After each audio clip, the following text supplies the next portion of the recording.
Assalamualaikum warahmatullahi wabarakatuh. Nama saya Dinda Skara Arum, NPM 2014340002. Nama saya Pipir Irwanti, NPM saya 2014343132. Saya Liaro Aina, NPM 2014344118. Siti Nurhaliza, NPM 2014-3405. Nama saya Sapitri Ainu Caniago, NPM 2014-344073. Nama saya Zahra Rainanda, NPM 2014-344074.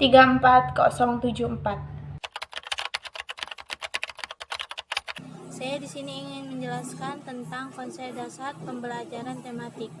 Pembelajaran tematik adalah pembelajaran terpadu yang menggunakan tema untuk mengaitkan beberapa mata pelajaran sehingga dapat memberikan pengalaman bermakna kepada murid.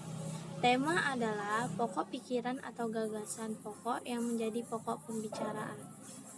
Pembelajaran tematik merupakan salah satu model pembelajaran terpadu atau integrated instruction yang merupakan suatu sistem pembelajaran yang memungkinkan siswa baik secara individu maupun kelompok aktif menggali dan menemukan konsep serta prinsip-prinsip keilmuan secara holistik, bermakna, dan otentik. Dalam bukunya Interdisciplinary Curriculum Design and Implementation, Jacob 1989 menjelaskan bahwa tumbuh kembangnya minat dan kebutuhan atas kurikulum terpadu atau integratif kurikulum dipicu oleh sejumlah hal berikut ini. Yang pertama, perkembangan pengetahuan. Perkembangan pengetahuan tumbuh sangat pesat dalam berbagai bidang. Kemajuan tersebut tidak serta-merta dapat diadopsi dalam kurikulum. Yang kedua, fragmentasi jadwal pembelajaran atau fragment schedule. Merancang dan melaksanakan pembelajaran di sekolah dibentengi oleh satuan waktu yang disebut menit. Karena waktunya sudah habis, kegiatan yang sedang berlangsung terpaksa harus diputus dan segera berpindah pada pelajaran yang baru.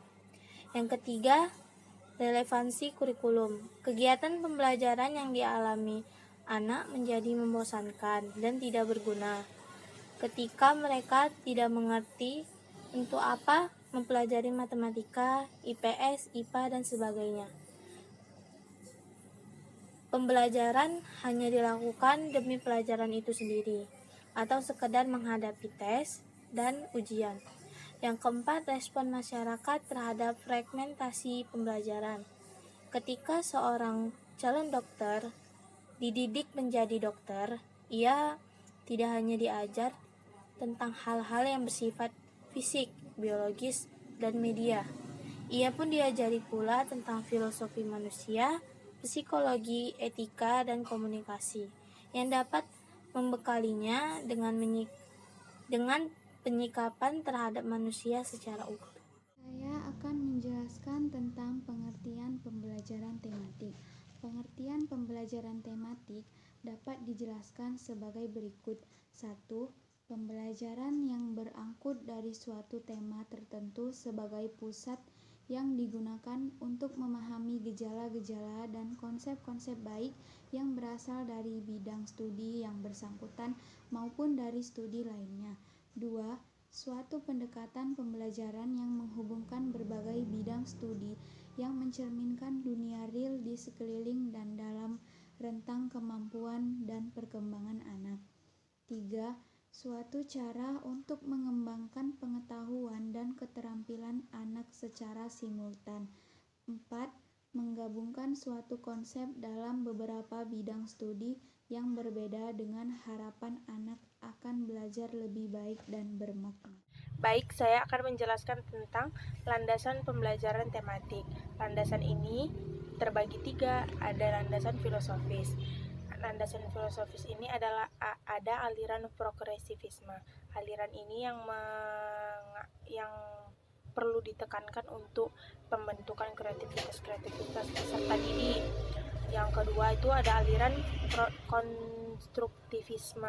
Aliran ini yang melihat pengalaman langsung siswa sebagai kunci pembelajaran.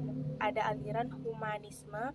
Aliran ini yang menekankan pada potensi-potensi motivasi yang dimiliki siswa. Yang kedua adalah landasan psikologis. Landasan ini yang berkaitan dengan psikologis perkembangan peserta didik atau perkembangan siswa. Yang ketiga, landasan yuridis. Landasan ini yang berkaitan tentang kebijakan atau peraturan-peraturan yang mendukung kegiatan pembelajaran. Terima kasih. Jelaskan tentang prinsip pembelajaran tematik integratif. Pembelajaran tematik integratif memiliki satu tema yang aktual dengan dekat dengan dunia siswa dan ada dalam kehidupan sehari-hari. Yang kedua, pembelajaran tematik integratif perlu memiliki materi beberapa mata pelajaran yang mungkin saling terkait. Dengan demikian, materi-materi yang dipilih dapat mengungkapkan tema secara bermakna.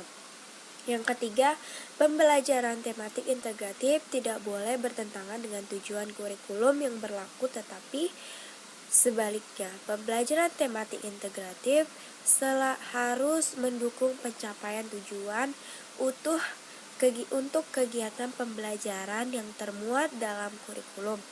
Yang keempat, materi pembelajaran yang dapat dipadukan dalam satu tema selalu mempertimbangkan karakteristik siswa seperti minat, kemampuan, kebutuhan, dan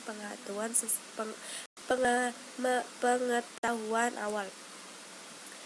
Materi awal yang dipadukan tidak terlalu dipaksakan. Artinya, materi yang tidak mungkin dipadukan tidak usah dipadukan. Baiklah, saya akan menjelaskan karakteristik pembelajaran tematik. Sebagai suatu model pembelajaran di sekolah dasar, pembelajaran tematik memiliki karakteristik sebagai berikut. Yang pertama, berpusat pada siswa. Yang kedua, memberikan pengalaman langsung. Yang ketiga, pemisahan mata pelajaran tidak begitu. Yang keempat, menyajikan konsep dari berbagai mata pelajaran. Yang kelima, bersifat fleksibel. Yang keenam, menggunakan prinsip belajar sambil bermain dan menyenangkan. Yang ketujuh, holistik. Yang ke-8, bermakna. Dan yang ke-9, otentik. Yang ke-10, aktif. Kemudian tentang rambu-rambu pembelajaran tematik. Rambu-rambu itu sendiri diartikan sebagai tanda atau petunjuk, berarti petunjuk pembelajaran tematik. Adapun rambu-rambu pembelajaran tematik, yang pertama, tidak semua mata pelajaran harus disatukan, artinya beberapa pelajaran yang penting saja. Yang kedua, dimungkinkan terjadi penggabungan kompetensi dasar lintas semester. Yang ketiga, kompetensi dasar yang tidak dapat dipadukan atau tidak harus dipadukan. Yang keempat, kompetensi dasar yang tidak tercakup pada tema tertentu harus tetap diajarkan, baik melalui tema lain ataupun disajikan secara sama. Yang kelima, kegiatan pembelajaran ditekankan pada kemampuan membaca, menulis, dan berhitung serta penanaman nilai-nilai moral siswa.